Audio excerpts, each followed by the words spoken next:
I'm a 45-year-old woman, and the story I'm about to share might seem perplexing, perhaps even unsettling.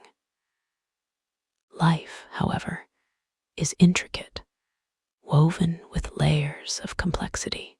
Emotions often defy the boundaries we expect them to follow. It all started innocently enough. Like many tales that take unexpected turns, this one began with me, a woman content with her life, and my son, a vibrant 19-year-old full of energy, curiosity, and questions about the world.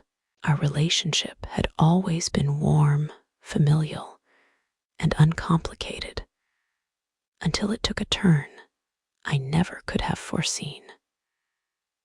My son, whom I'll call Daniel, had always been dear to me, the child I cherished deeply. He'd been a constant presence in my life, joining me at family gatherings, celebrations, and quiet, everyday moments.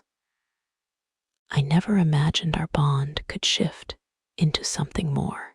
To me, he was always my inquisitive boy, brimming with questions and dreams, with a bright future ahead. But something changed, unraveling the connection we'd known. We lived in a modest home on the outskirts of town, surrounded by nature and a peacefulness that seemed perfect for a simple life.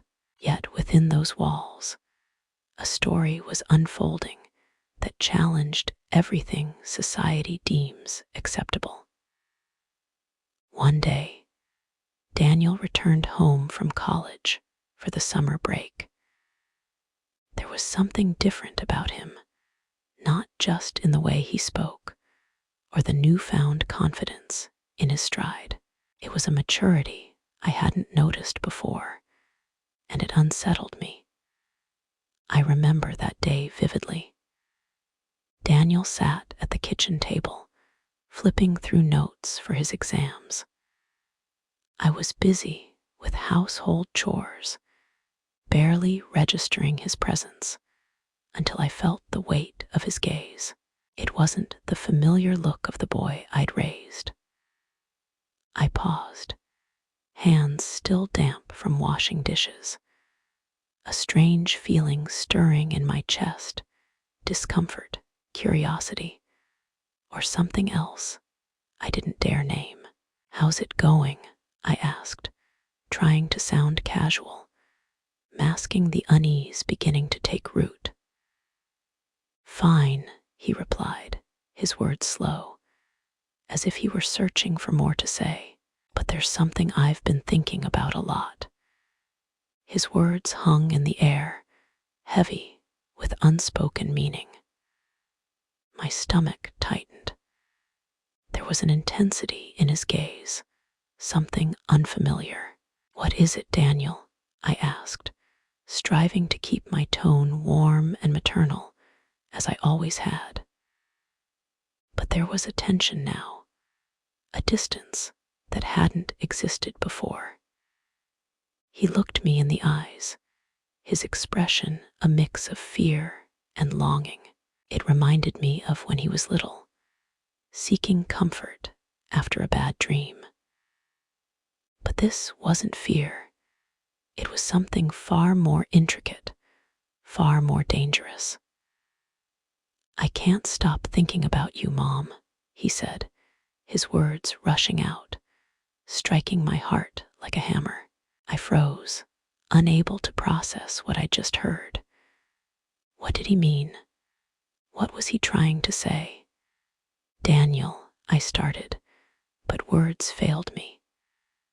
My mind was a storm of conflicting thoughts. Deep down, did I know what he meant, but refused to admit it? I couldn't. Then, without warning, he stood and approached me. Before I could react, he kissed me, a quick, clumsy kiss, but charged with an emotional intensity that caught me off guard.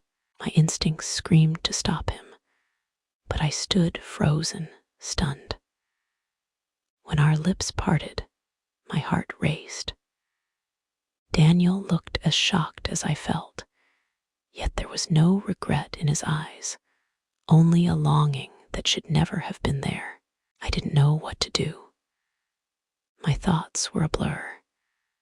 I knew we'd crossed a line that should never have been touched, but part of me couldn't deny what I'd felt in that fleeting moment. In the weeks that followed, our home was filled with an uneasy silence. We barely spoke of what happened, but the tension between us was palpable. His youthful energy stirred feelings in me I hadn't experienced in years, feelings of being wanted, but I knew this couldn't go on. "Daniel, what happened was a mistake," I said finally, trying to sound resolute, though I was more confused than ever. "This can't continue."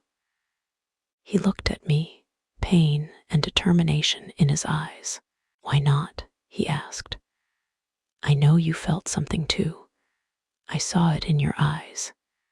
He was right, and that was the most painful truth of all. I did feel something, but feelings don't always justify actions.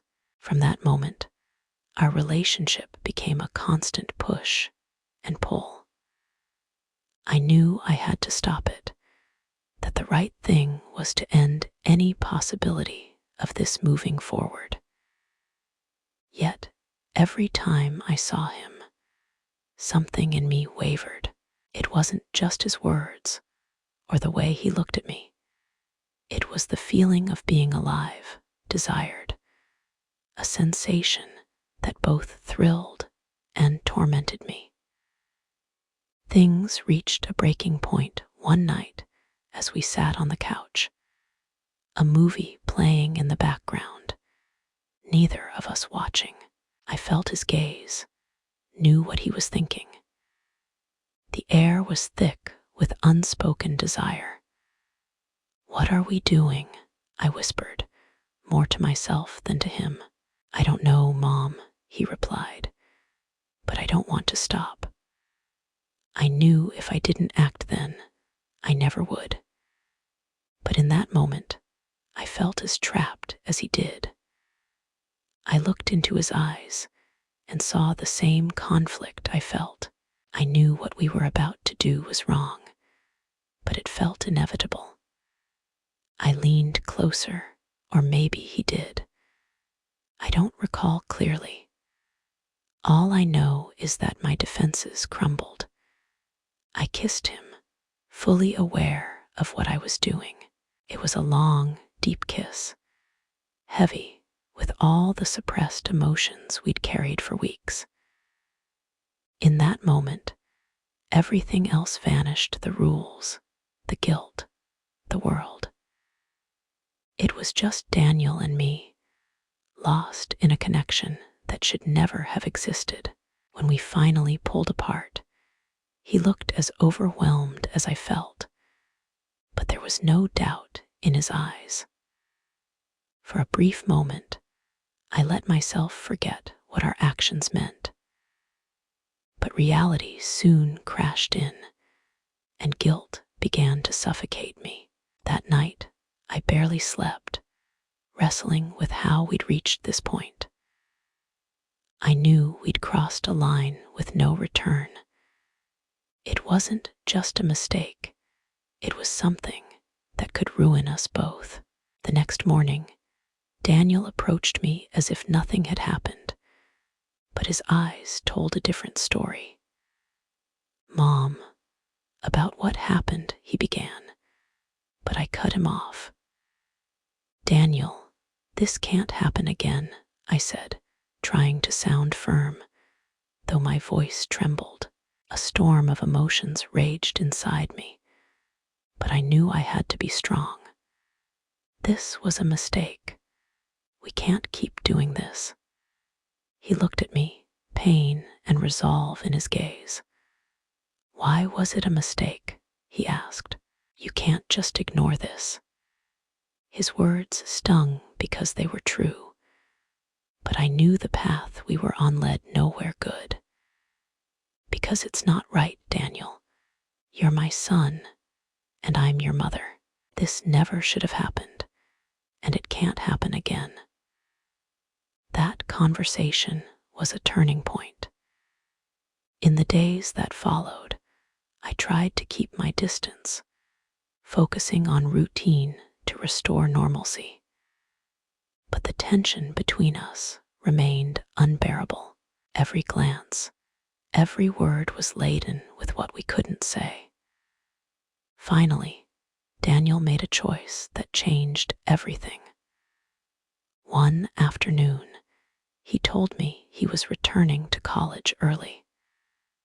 I think we both need space, Mom, he said. I didn't try to stop him because I knew he was right. Watching him leave, my heart was heavy, mourning something I never should have wanted. Days turned to weeks, and life slowly regained a semblance of normalcy. But Daniel's absence left a lingering ache. I threw myself into work and routines, trying to fill the void. One day, while grocery shopping, my phone buzzed. It was a message from Daniel. Mom, I need to talk. Can we meet? A chill ran through me. Months had passed since we last spoke. When we met, he seemed different, as if he'd been gathering strength for this moment. I've been thinking a lot about everything about us, about what happened, he said, and as much as it hurts, I know you were right. This isn't right. His words caught me off guard. I'd expected resistance, but instead, I saw a maturity I hadn't seen before. What I felt for you was real, he continued. But I know we can't live like that. You deserve better. I deserve more. Tears welled in my eyes.